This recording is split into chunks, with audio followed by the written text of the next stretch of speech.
ನಾವು ಅನ್ನೋದು ಅಷ್ಟು ಪ್ರಶ್ನೆ ಅದ.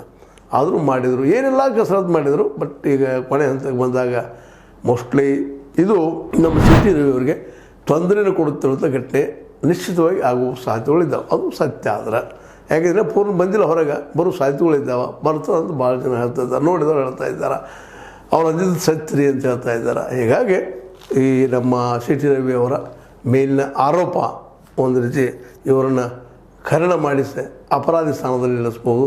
ಮುಂದಿನ ದಿನದಲ್ಲಿ ಸಿ ಟಿ ರವಿ ಅವರು ಈ ಒಂದು ಪ್ರಕರಣದಿಂದ ಯಾವ ರೀತಿ ಹೊರಗೆ ಬರ್ತಾರೆ ಅನ್ನೋದು ಅಷ್ಟು ಮುಖ್ಯದ. ಯಾಕಂದ್ರೆ ಇವರು ಎದುರಾಳಿನೂ ಸಾಮಾನ್ಯರಲ್ಲ.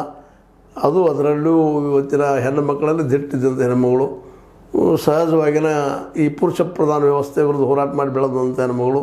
ಹೀಗಾಗಿ ಅವರು ಈ ವಿಷಯವನ್ನು ಅಷ್ಟು ಜಲ್ದಿ ಬಿಟ್ಟು ಕೊಡಲಿಕ್ಕಿಲ್ಲ. ಲಕ್ಷ್ಮೀಬಾಯಿ ಹೆಬ್ಬಾಳ್ಕರ್ ಅವರು ಇದನ್ನು ದೀರ್ಘಕ್ಕೆ ಹೋದ ಸಾಧಿಸಿಬಿಟ್ಟಿಗೆ ಕಾಂಗ್ರೆಸ್ಸಿಗೆ ಅನುಕೂಲ ಆಗುವಂಥ ವಾತಾವರಣ ನಿರ್ಮಿಸಿಕೊಡುವಂಥ ಸಾಧ್ಯತೆಗಳೆಲ್ಲ ಇದ್ದಾವೆ.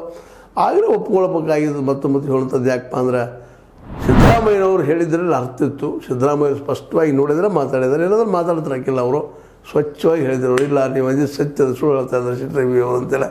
ಈಗ ಸಿದ್ದರಾಮಯ್ಯರಂತೆಗೂ ನೀನು ಹೋಗಲಾರದ ಪರಿಸ್ಥಿತಿ. ಯಾಕಂದ್ರೆ ಇದು ನಿಜನೇ ಆಗಿತ್ತಪ್ಪ ಅಂತಂದ್ರೆ ಸಿ ಟಿ ರವಿಗೆ ಒಂದಿಷ್ಟು ಶಿಕ್ಷೆ ಆಗುವುದರಲ್ಲೇ ಯಾವುದೇ ಅನುಮಾನ ಇಲ್ಲ ಅನ್ನೋದು ಭಾಳಷ್ಟು ಕಾನೂನು ತಜ್ಞರ ಅಭಿಪ್ರಾಯ. ಅಂದರೆ ಸಿ ಟಿ ರವಿ ಶಿಕ್ಷೆ ಆಗೋದನ್ನು ತಪ್ಪು ಮಾಡಿದವಾಗ ಶಿಕ್ಷೆ ಆಗಬೇಕಾ? ಈಗ ಹೇಳಿದ್ರಲ್ಲ, ಉಪ್ಪು ತಿಂದವ ನೀರು ಕುಡಿಬೇಕು, ಅಷ್ಟ ಇದಕ್ಕೆ ವಿವರಣೆ.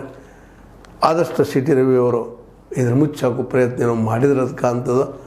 ಪ್ರಾಸ್ಟಿಟ್ಯೂಟ್ ಇದನ್ನು ಪ್ರಸ್ಟ್ರೇಟ್ ಅಂತ ಮಾಡಲಿಕ್ಕೆ ಹೋಗಿ ಕೊನೆಗೆ ಯಾವುದೋ ಅಲ್ಲದ ಆಗಿದ್ದು ಈಗ ಸಿ ಟಿ ರವಿನ ಅವರ ರಾಜಕೀಯ ಭವಿಷ್ಯವನ್ನು ಗೊಂದಲದಲ್ಲಿ ನುಗ್ಗಿದಂಗೆ ಆಗಿದೆ ಅಂತ ಹೇಳ್ತಾ, ಇದು ನಿಮಗೆ ಲೈಕ್ ಆಗಿರ್ಬೋದು. ಲೈಕ್ ಮಾಡಿ, ಶೇರ್ ಮಾಡಿ, ಕಮೆಂಟ್ ಮಾಡಿ, ಜೊತೆ ಸಬ್ಸ್ಕ್ರೈಬ್ ಹೋಗಬೇಡ್ರಿ. H16 ನ್ಯೂಸ್ ಅರ್ಥಾತ್ ಹೇ ಸೀತಾರಾಮ್, ಇದು ಸತ್ಯದ ಕೈಗಳಲ್ಲಿ ವಂದನೆಗಳು.